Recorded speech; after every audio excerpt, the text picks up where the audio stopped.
Je m'appelle Frédéric Dion, je suis un aventurier conférencier professionnel et je te partage la transformation de mon camion d'aventure.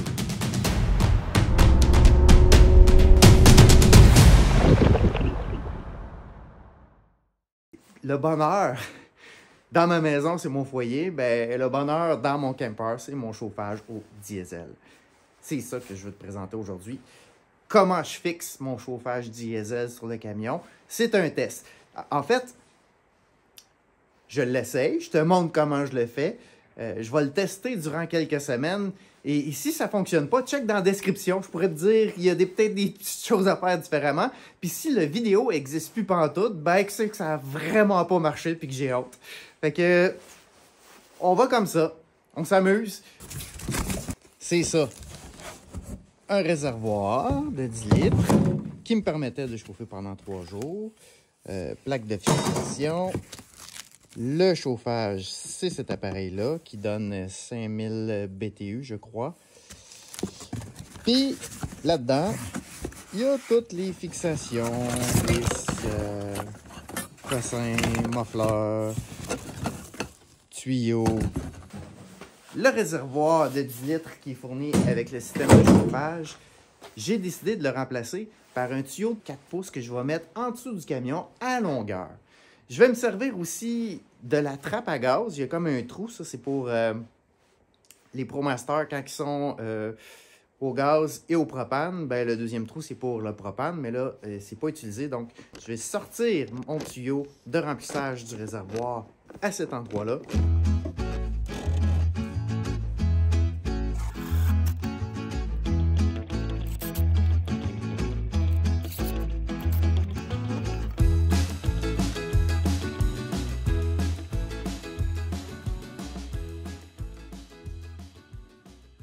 Ce qui va me faire une longue ligne qui va mener jusqu'en arrière du camion pour le chauffage. C'est ça, en gros, le plan. Je te montre ça.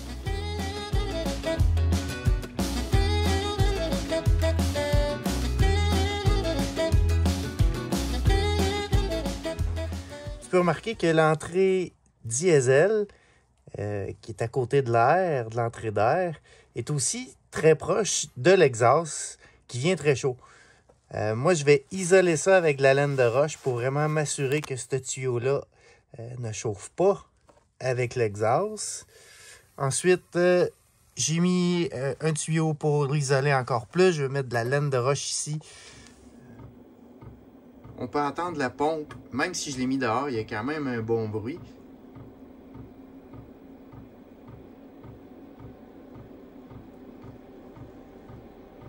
Ça va être un peu mieux que si la pompe était en dedans, mais c'est pas encore parfait. Je pense que c'est le mieux qu'on peut faire dans ce cas-ci. J'ai vraiment tout fait pour isoler la pompe à l'extérieur. C'est important d'avoir un gros fil pour l'alimenter.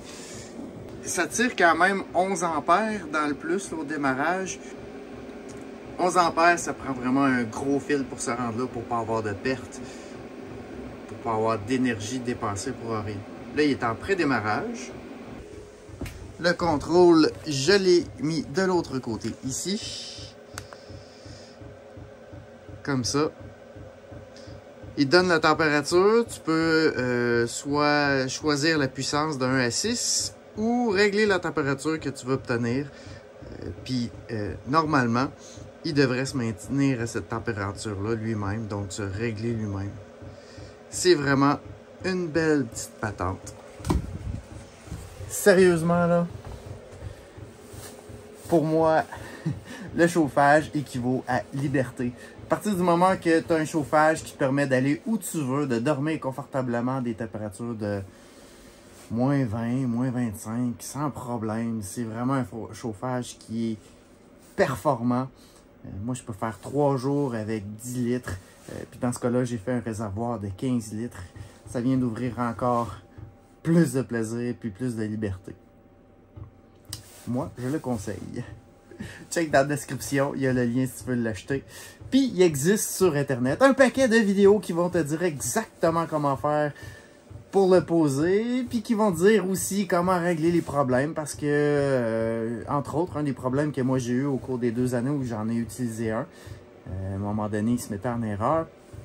C'est pas dans le manuel du propriétaire que tu vas trouver beaucoup de détails sur comment réparer ces problèmes-là, mais sur YouTube, tu trouves plein d'informations pour me rendre compte qu'en fait, j'abusais un peu de mon chauffage, puis je m'en servais quand je roulais. Je trouvais ça intéressant de pouvoir activer la télécommande, d'avoir du chauffage en quelques minutes. Mais c'est pas fait pour ça. Quand tu roules, il peut se créer un peu de pression dans le muffler, puis le système se met en erreur dans ce cas-là. Ça marche, mais à basse vitesse. Si tu es sur l'autoroute à 120, oublie ça, il va se mettre en erreur. Mais ça se fait. Ça fonctionne. Fait que c'est le système que je vais te montrer. Je sais que je t'avais parlé que je parlerais de la finition, mais ça va être une autre vidéo. Quand on va être plus confortable, quand la saison va être plus avancée. Voilà.